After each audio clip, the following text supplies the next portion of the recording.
Ladies and gentlemen, good evening. My name is Nobuhle Hlongwa. I'm the Dean of Teaching and Learning in the College of Humanities. I'd like to take this opportunity to greet our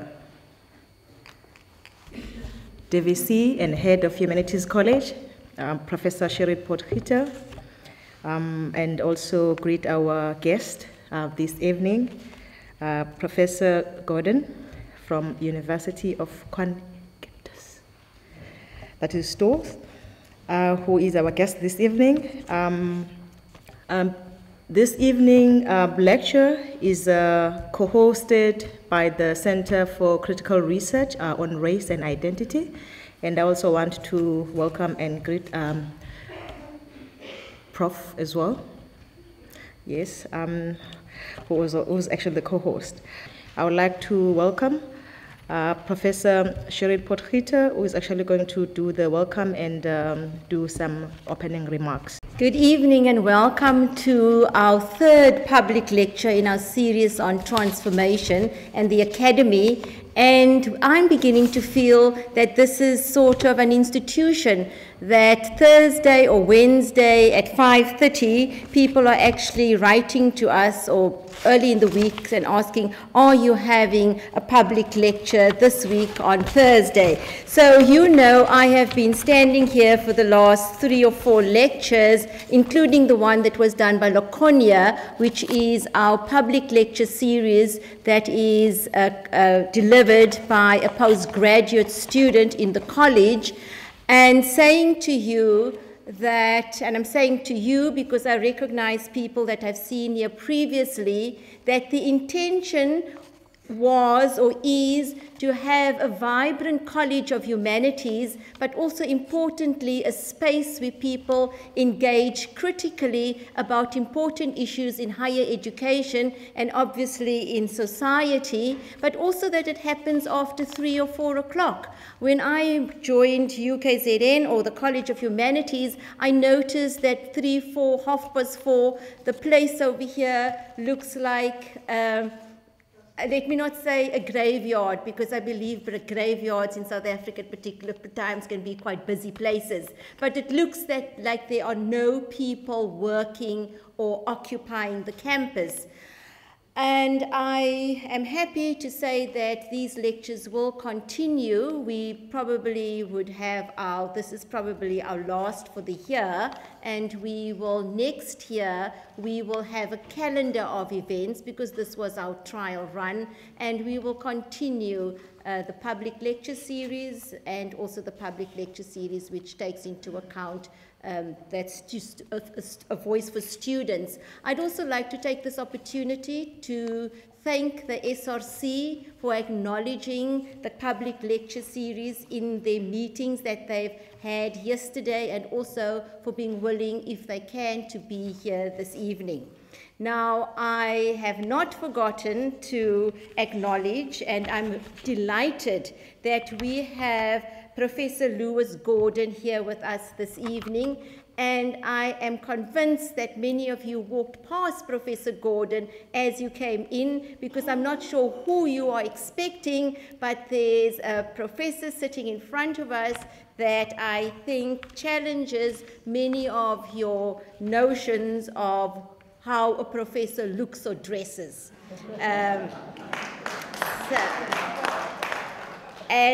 Professor Mart is going to read his CV, and you would see that he is a professor, an academic, and a scholar that has challenged many of the notions of what it means to be a professor, scholar, and an intellectual.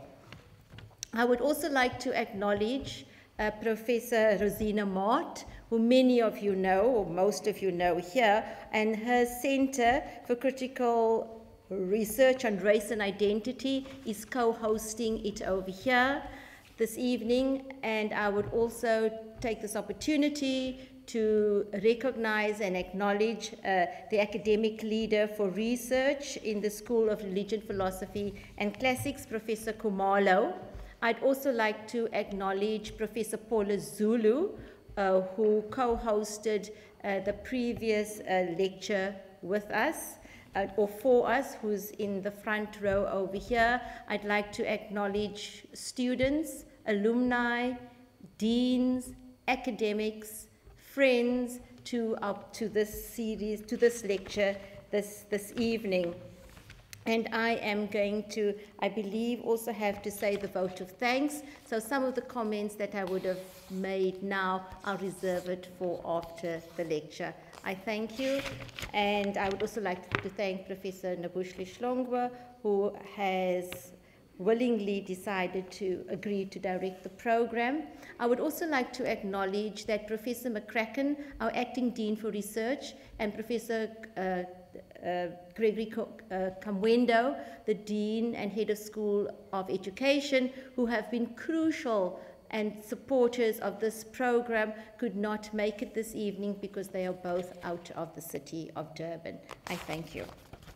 Thank you very much, Prof, for the words of welcome this evening. Ladies and gentlemen, now feel at home.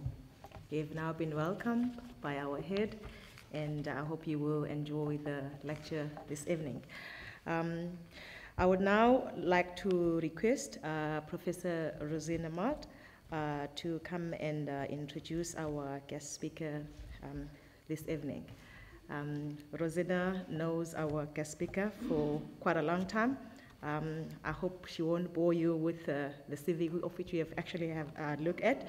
I think she will take us to some more like you will know more about Lewis Gordon just now. Over to you, Rosina. Good evening, everybody. I don't think I'm known for boring anyone. Perhaps when I was a little child and I talked non-stop, but I have since changed. I've been asked to read Professor Gordon's CV just in case I miss something very important, so I will do so. Let me just tell you, about 10 years ago, I found myself at an interdisciplinary conference in Paris, strongly represented by literature and philosophy scholars. So like most conferences in Europe, that line between philosophy, psychoanalysis, and literature is very thin. And so when I looked at the program, it looked very blurry to me. I didn't recognize almost anybody. And there I was as a keynote speaker with somebody called Lewis Gordon, and I thought, it's not possible. How could the person whose work I had read in the last 5 years, so that's now talking 15 years ago, actually be on the same panel as me, also as a keynote speaker? But let me just tell you what had happened 10 years ago. I had completely lost faith in philosophy. I had completely given up on a discipline that I think had carved its terrain by looking the other way, by looking, like many of our European philosophers, by looking away from slavery, by looking away from colonialism, by pretending it didn't exist, and yet writing treatises on the very experience of war, on the very experience of discontent, as we know in the British Civil War. But also, what I found so interesting about being with Lewis Gordon that particular day, as we see now, was the fact that it didn't even faze him. That so many people in the room had come up to me and say, you know what, reading Lewis Gordon saved my life. I don't think he resuscitated anybody who had an almond stuck in their throat. I think what happened is that reading Lewis Gordon's work made us understand that with philosophy comes responsibility, not only for thinking, but for writing and for being. And with that also comes the possibility that we can take philosophy and carve out different ways in which to approach serious questions like racism, like colonialism, like phenomenology, but also like justice. So I just want to say that it was also at a time that the two South African philosophers I read were Professor Mabogomore over here and Professor Ramosi, who some of you know, who's at UNISA. But let me, as my colleagues asked, that I please read Professor Gordon's entire synopsis of his CV here and his biography, just in case we miss something. So Professor Lewis Gordon here is an Afro-Jewish philosopher. That's how he's referred to for the most part. He was also the director of the Afro-Jewish Studies program at Temple, So people often say Afro-Jewish for him. He's a political thinker, he's an educator, he's a musician. Our students have challenged him this afternoon and say, please, Professor Gordon, when you come again, let's jam together. He was born in Jamaica. I had the privilege of going there 2007 for a conference. He grew up in the Bronx and he attended Evander's Child's High School. He played jazz in New York City nightclubs. He went to Lehman College under the Lehman Scholars Program, and he graduated with honors in political science and philosophy. Professor Gordon studied for his doctorate at Yale University. He also worked as a teacher in high schools in the New York region. In addition to his position as a professor at the University of Connecticut at Storrs, he's also the visiting chair in Europhilosophy and the Department of Philosophy at Toulouse University in France, and the Nelson Mandela Visiting Professorship at Rhodes University. So those of you who are French-speaking, don't think you can let your comments slip by, because Professor Gordon this afternoon, as we were at CCRI, we had various students from like Carole and Dalhom come in, and Professor Gordon greeted them in French.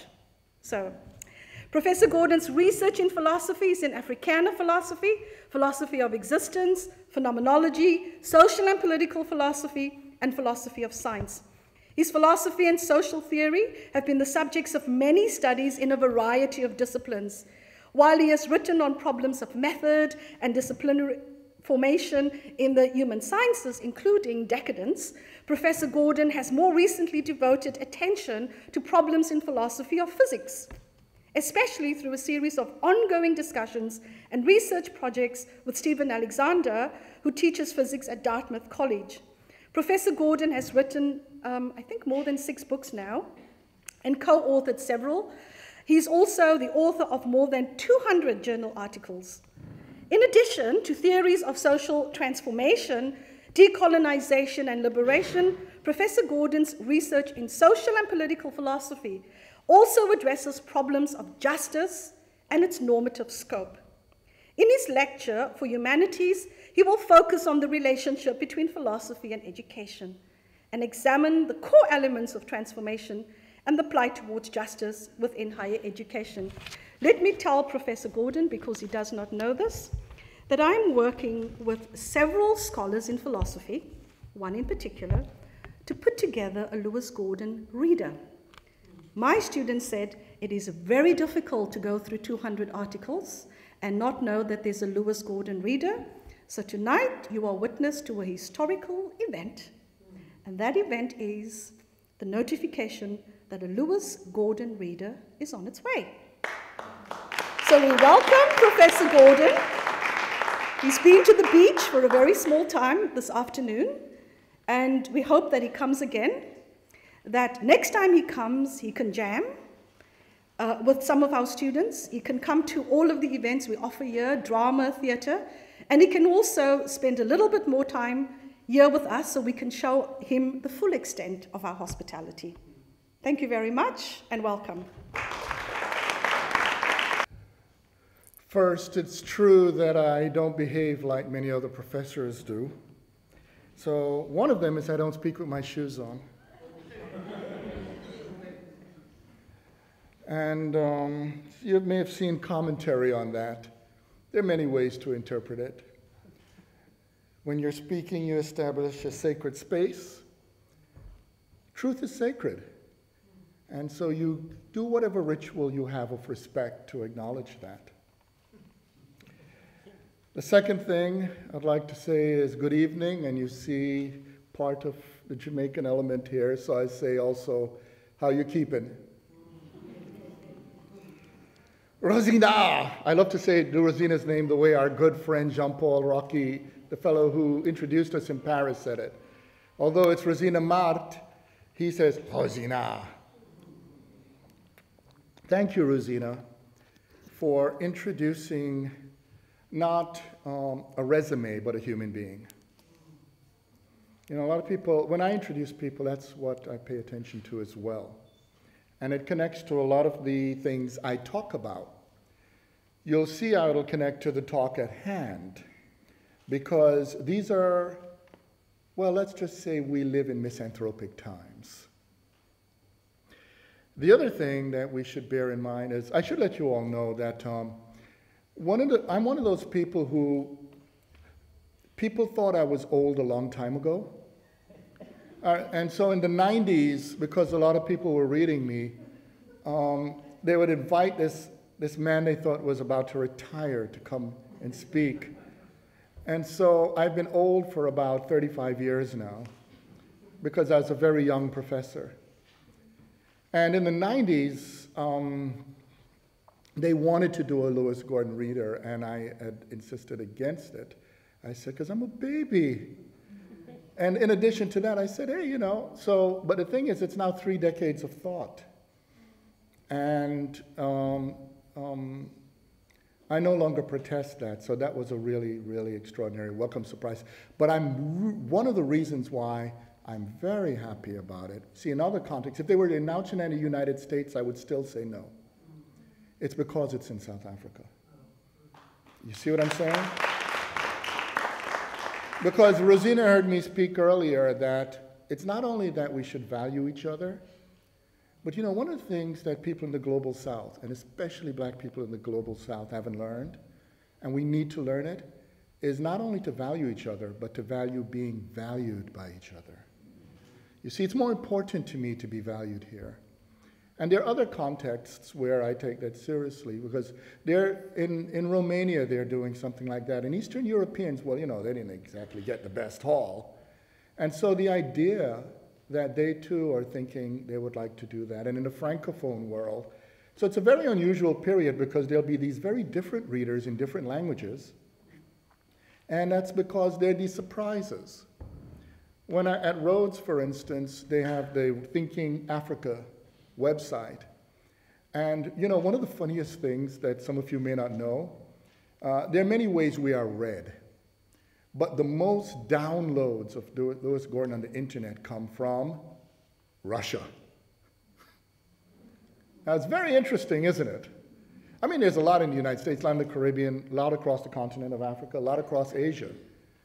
But the point to the matter is, one of the errors we make sometimes is we presume that we are not having an impact beyond ourselves. But it's a similar situation. You see, for me, just as with Fanon, or if you look at W.B. Du Bois, or Anna Julia Cooper, or Angela Davis. I love Angela Davis. She's a longtime friend, but you know, it's hard for me because when you know somebody personally, it's a very different way. I don't know how other people look at Angela Davis anymore, because she's just been, but she's among those people where she's a person who understands what it is to be valued in that sense. So I thank you. I have quite a few things to talk about. And as some of you know, when I talk, sometimes you don't know what to expect. So we have philosophy of education, transformation, the possibility of justice in higher education. So I'll begin first. I'm going to talk first about philosophy, and I'm going to talk about these issues of transformation in higher education. And they're going to be specifically in terms of the South African context, because I've been coming to South Africa for 17 years. And there are other ways. My relationship with South Africa is for life, because some of you know that it's also by virtue of family. Now, the first thing is, I'm among those people who, although I have a PhD in philosophy, I'm not a philosophy nationalist. You know what I mean? And so for me, there are some philosophers, for instance, if they're read outside of philosophy. I'm read in philosophy, but the thing that they don't get is something very different. When I'm read outside of what they call philosophy, it has never, ever been an insult to me. Okay? And that's going to be connected to what I'm talking about with education. So I've been fortunate. If you go to a bookstore, you can find my books in Black Studies, in psychology, in sociology, and anthropology. You can find my books in intellectual history. You can find my books in religion, in education, Jewish studies. You could also find articles, if you look me up, in a variety of areas. Physics, you could find me in work I do in philosophical anthropology. And a lot of people, when you hear that at first, you think it's disparate. But it isn't disparate. Because you see, I bring a question to those issues that were connected to why I even went into this profession. Because you see, it's not that I was sitting down as a child saying, I want to be a philosopher. Actually, when I was a child, I was a very unusual, strange child. So I would think, I loved writing. I wrote all the time. I knew whatever it was, I would write. But I also would sit and stare at the ground and wonder, what holds reality together? Do you know what I mean? It's very odd, isn't it, that we don't just disintegrate. And there are ways that one could think about these things. Of course, when I would be thinking about things as a little kid, and I was as a very, very little child, and part of that is connected to certain strange anomalies. Among them, and it sounds unusual at first until you realize, I started speaking when I was 3 months old. And yeah, it's true. A lot of people, there are a lot of things. People always say, why don't they have Lewis-R biographies? And my answer is because nobody believes it. But there's a simple explanation, and it's going to connect to some of what I'm talking about. Because you see, my mother had me when she was an adolescent. So among the things I'd like to give is a critique of certain language used on black people out here in this country. Because you notice I said my mother gave birth to me when she was a teenager. But you know what racists say? She was breeding. They use animalistic language. But the fact is, because she was a teenager and she lived with her grandparents, they had their daughters, and then so I was taken home to a community of cousins and cousins and aunts, most of whom were female. And what some of you may not know about the acquisition of language is that children acquire language from women. So if you want a child to speak early, get a lot of females around the child. Because of course what happened is the moment my mother put me down, a cousin would pick me up. The moment an aunt, and they were all parading me around as the only baby as theirs. And one of the other things is they're always talking. So if they're always talking, I better join the conversation. But within that framework, when you begin to think about language in that way, there are these other elements. You see, I'm a bit of an accidental philosopher. And that's because I've always taken a position that there's more to the world than philosophy. It just so happens that when I went to do my formal studies, I took anything I loved. And in the course of it, I learned that I took a lot of courses in philosophy, in politics, and in classics. I also did quite a bit, because I love to look at the stars, in astronomy. So when it was time to declare what my concentration or major was, I said, I'll take those. Now, it turns out that what led me to doing a doctorate in philosophy was actually education, which makes this lecture appropriate. Because you see, I went to philosophy with a question. And you see, a lot of people, when they do things, they think about a riff or an idea. But you know, I went with a question, and what a real question is not a good idea or a theory or a hypothesis. A real question is what keeps you up at night. A real question is what so troubles your soul that you will be grappling, struggling with it for the rest of your life. And for me, that question is not what many other philosophers would ask. You see, I saw something because, as you know, I was born the year Jamaica was declared independent. But declaring a place independent is very different from its being independent. So although I was born, technically speaking, I was born in a colony because I was born in May, and independence was in August of that year. So I was already speaking in a colonial world and began to walk in an independent one.